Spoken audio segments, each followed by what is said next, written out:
everyone, and welcome back for another part of the WWW show here from IMEX America in Las Vegas.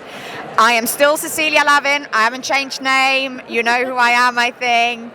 And I'm so excited to have this sit-down conversation as part of this with a wonderful woman who I have just had the pleasure to meet, but I'm so excited about this conversation, Megan Henshall. No, we are. Hi. And we are doing a very trendy thing here, right? We are. We're being TikTokers. TikTokers. With our little mics.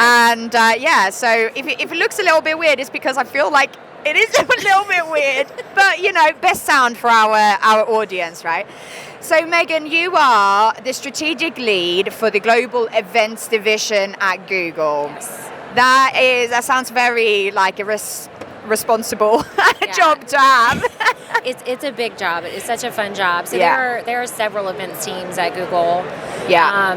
Our team is responsible for all of the Google built, owned, and operated event spaces globally, and we have over 600 of those. Wow. So there's a design arm of my team, there's an operations arm, and there's a strategic arm, which is my program. Yeah. So my job is to really understand what the employees and the business of Google need as it relates to events, and then put forth a strategy every year so we can show up in the right ways and create event magic. Yeah.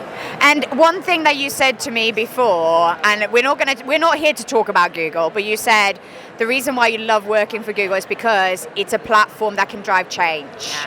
That is just such a nice way of describing it, because it's true, right? Yeah. Google is everywhere, right? Google is it's a powerful brand, right? It's a beloved brand, and we're really lucky that we're resourced in a way, and also just encouraged to create change for good and drive positive cultural change where we can as Googlers. I feel very, very lucky.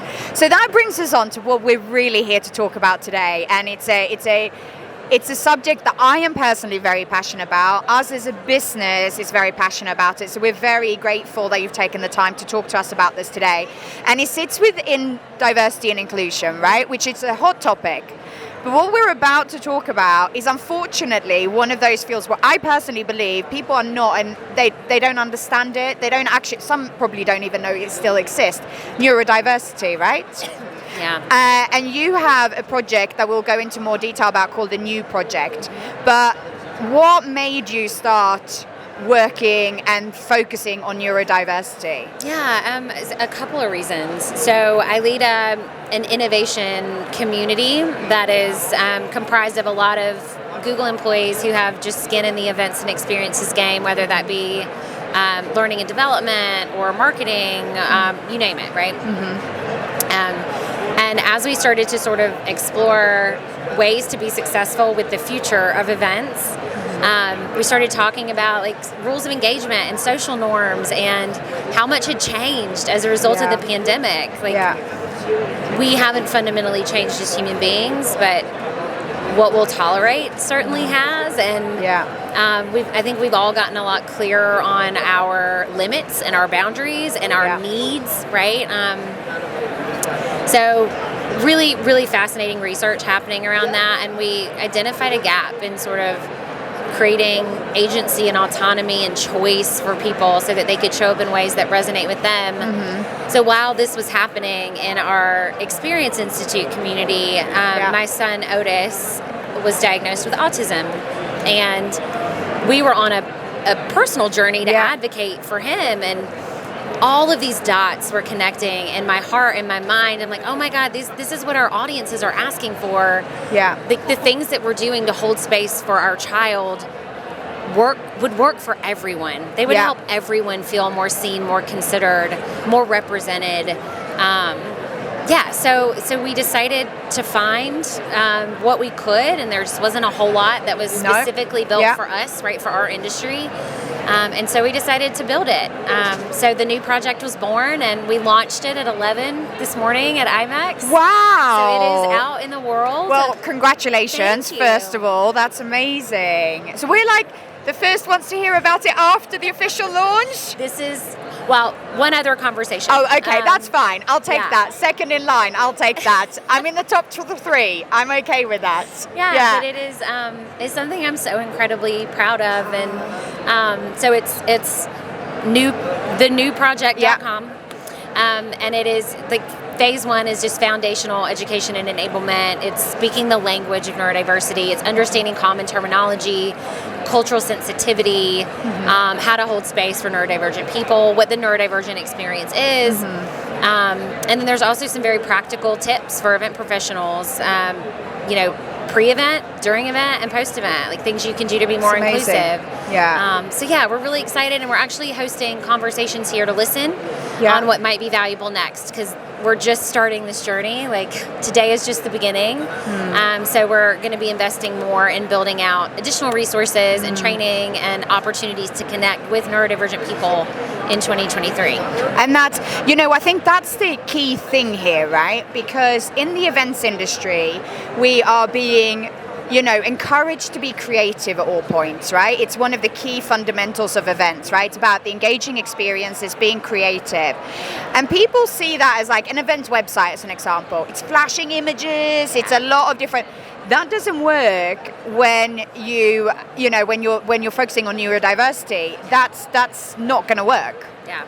So it's like, and I think some people don't understand that. They need, and I think I'm honestly, I'm so in awe of this project because I think it's, connecting that with the direct consumer of it is what's important. Yeah.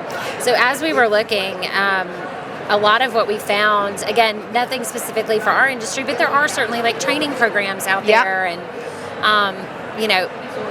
most of those, at least what we've discovered or uncovered, are neurotypical people who are experts around neurodiversity. They could be academics, they could be psychologists, but they don't have the lived experience. And while they may know a lot about neurodiversity through the lens of their discipline, they themselves are not neurodivergent. So when we started to build out this project, it was really important to me and to my team to bring in neurodivergent people and make them the center of this work. And so we did a lot of listening. And so much of what you'll find on our website and in our resource guide are like the voices of the neurodivergent people that were part of this community, things that they identified would be helpful to them. And again, this is a journey, so there's a lot we don't know. Of course. But like the community got a heck of a lot bigger today. So I'm really excited. did. Yeah. I'm super excited about that. And we'll be posting a link to the website, obviously, below, so you should all visit that.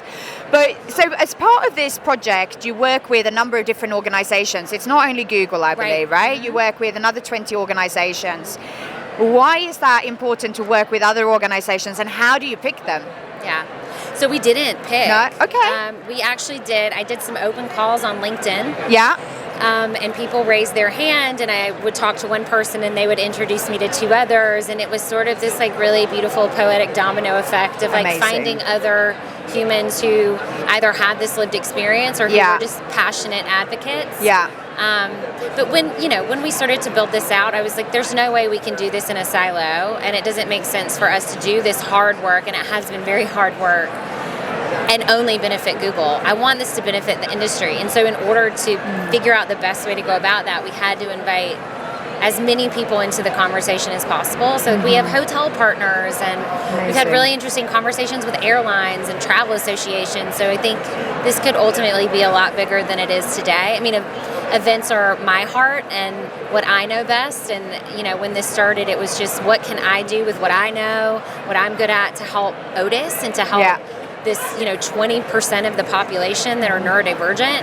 But I've sort of done all I can at this point. So really, it is up to our partnerships now to carry it forward and expand the project. Well, you're absolutely right. It's got to start from something, right? Even if it is an individual, a thought, whatever, and you've done what you can. And now it may be focused on the events industry now, but I'm certain it will grow into a wider society thing. Because again, events drive the wider society as well, right? And engagement. So where do you see if you could sit here today and be like, okay, this is where the new project is going to be in 10 years, where would you like to see it? Oh, wow. What a big question. So I have been doing a lot of like episodic futures thinking about the new project. I mean, I would love for to expand to all areas of hospitality. I would also love if organizations would hire neurodivergent people to be consultants for their own customers or other partnership brands. I mean, I really think collaboration is the future. You know, across multiple industries. Of course. We talk a lot about how even the Avengers were a team, right? And like it makes no sense for us, any organization, any industry, to try to have all the superpowers. We have to collaborate. Of course. But yeah, I would love for this to be something that stretches across hospitality. I would love for it to be a mechanism for hiring more neurodivergent people into the hospitality events and experiences industry. I'd love for it to be a fellowship program to get more neurodivergent speakers at events and inside the walls of various organizations. I think I have lots of dreams, so this is a really big question. I'm just rambling. No, but please, I love it. Yeah, so I mean that that's it. And I want it to be run ultimately by neurodivergent people. So I would love to hire a neurodivergent executive director and for this to be something that we're advocating on their behalf, but they're driving the strategy. They're driving it. Yeah, 100%. Well, let's come back in 10 years and see where we are then, right? I love it. I know. But I wanted to ask you that because we started the conversation actually talking about the attendees. But the speakers at events is equally as much part of the journey, right? And the way, because neurodiversity it's about how you learn, how you take in information and how you process things. So, it's about the speakers as well. And have you seen, has that been a consideration in the new project as well? So it's, both from a delivery of event as well as an attendee of event perspective. Yeah, so we actually have some incredible external consultants who are speakers. They travel. One of our consultants, Rachel, spoke at Cannes Lions this year, and she's incredibly articulate, powerful speaker. I'm so proud that she's part of the project. But yeah, we have that point of view as well. Several of these, activists and influencers in the neurodiversity movement speak at events, and they're completely exhausted and drained and overwhelmed and left, in a state of complete depletion after they do so. So we've absolutely had that point of view and have tried to make that part of the considerations we're offering. And kudos for that. So sort of, if we got someone joining us online now, watching this interview, who basically says, I didn't even know neurodiversity existed. Obviously, they're going to go and watch the website, Neuro Project. But what sort of tangible advice would you give them here? How could they sort of get invested in this and really start looking at this as part of their diversity and inclusion policies and behaviors? Yeah. So, I mean, just some basic data points. More than 20% of the global population is neurodivergent. And that is just, that's a very conservative estimate because formal diagnosis is a privilege. It is very cost prohibitive. Having gone through it myself with our family, wait lists are also really long. Sometimes people have to take off work. And, there are a lot of adults walking around in our organizations, in our industry that are undiagnosed but could certainly benefit from these things. So 20% is conservative. It is more like 1 in 4. This is meaningful work. Yeah, absolutely. Yeah, and the curb cut effects. Are you familiar with curb cut? Sorry? Curb cut effect? No. So curb cuts were implemented for people in mobility devices and wheelchairs, right? Okay. But, like, how many times have you used a curb cut with like a rolling suitcase or a stroller, right? Oh, yeah. So when we talk about curb cut effects, it's advocating for people with disabilities, but then it benefits everyone else in turn. And so the curb cut effect possibility with neuroinclusion is literally limitless. We're talking about people, this will help people who are just introverted or people who maybe just have sensory processing differences. Designing for extremes in neurodivergence will benefit the mean in such big, awesome, brilliant ways. And there's strategic business value in helping people feel seen and helping them belong. They will come back, right?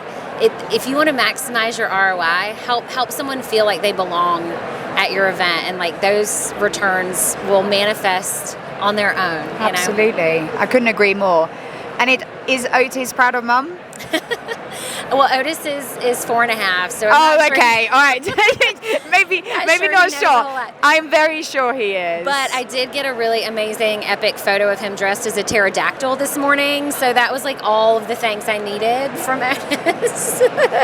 Dinosaurs are his special interest. So oh my God! I was just about to say you got a necklace. Lucky T-Rex today in his honor. But yeah, it's I think incredible. One day he will be incredibly proud of this work, and the whole idea is that it makes his life easier and the world a little bit safer for him and people like him. And maybe we'll see him with you in 10 years. He'll only be 14, but maybe he's a little intern at the new project. Listen, if I could drag that child into events and hospitality, I absolutely will. I absolutely will. And best one. Yeah. Oh yeah, can you show us the necklace a little bit more here? It's my lucky T-Rex. Lucky T-Rex. It's gorgeous. Thank you. Honestly, thank you so much for this conversation. Really enjoyed it. I'm sure everyone who's joined us online has really enjoyed it too. And I think we've all learned something. And the Neuro Project, let's take it to the next level. Yeah. I think one thing I'd love to share with anyone listening is that inclusion is a big word, and sometimes it can feel really cavernous and insurmountable, but like this community has given me the gift of not having to figure it all out on my own, and it's a very brave space to try. And so if you're struggling with where to get started, or you just need a safe place to land while you try, please reach out. I don't want anyone to go through this alone. It's such important work, so we want to support wherever we can for whomever we can, right? And it's better to try than not to try. Yeah, absolutely. Right? So, great advice. And I'm sure you will be overwhelmed by messages now. Sorry about that. I'm here for it. Exactly. Here for it. Thank you so much again. And we can't wait to see what the journey is going to be like for your project. Thank you. I really appreciate it. Of course. Okay, we got a question for the audience here. Yes. So 2 questions. So first, if you had a magic wand and you could change anything, like the way the society think about disability or the way society deal with disability, what would you change? Ooh, this is such a good but very big question. The interesting thing about this domain of D, E, I, and B is that it's hidden, and every brain is different, right? So I think I've learned something new in every single conversation I've had with a neurodivergent person, or even just event professionals trying to figure out how to go about this. I think there's so much about our culture that others people, sometimes unintentionally, but there's a lot of social norms and words and things that exclude people just by default. Like the word professional, for example. Like the definition of professional is that you just work a job. It has nothing to do with your appearance or how well you articulate, or how extroverted you are at a networking function. Like it is just that you work at an organization and you have a job. And I think we weaponize these terms sometimes, and we leave people feeling excluded and like they don't belong because they don't fit a cultural stereotype or norm. I would love to see those things go away. I would love to see us not weaponize words like professional or use words like normal and apply them to people. There is no normal. There is no normal. So that's a gift that this work has given me. Like, I'm such a bigger, fuller, more authentic version of myself, and like I want everyone to have that gift. And once you start to understand this work and you really get into like the meat of it, you can't unknow it. You just, Oh, of course. Did we have one more question? Oh, like the second question from the audience wrapped up into one. See, what a professional you are. My rambles got there somehow. So, yeah. Well, I love this because we've actually had people stop here at the booth to listen to your conversation, and that's what it's all about, right? So thank you again, and thank you for all of those who's joined us online. I hope you really enjoy this part of the WWW show. I'm sure, please go in, connect with Megan on LinkedIn, wherever it is, send her a message, send her your thoughts, and go to the website, thenewproject.com, right? Yep, that's it. Thank you so much, Megan. So happy to be here. All right, Thanks thank for you. having me. Thank you, everyone.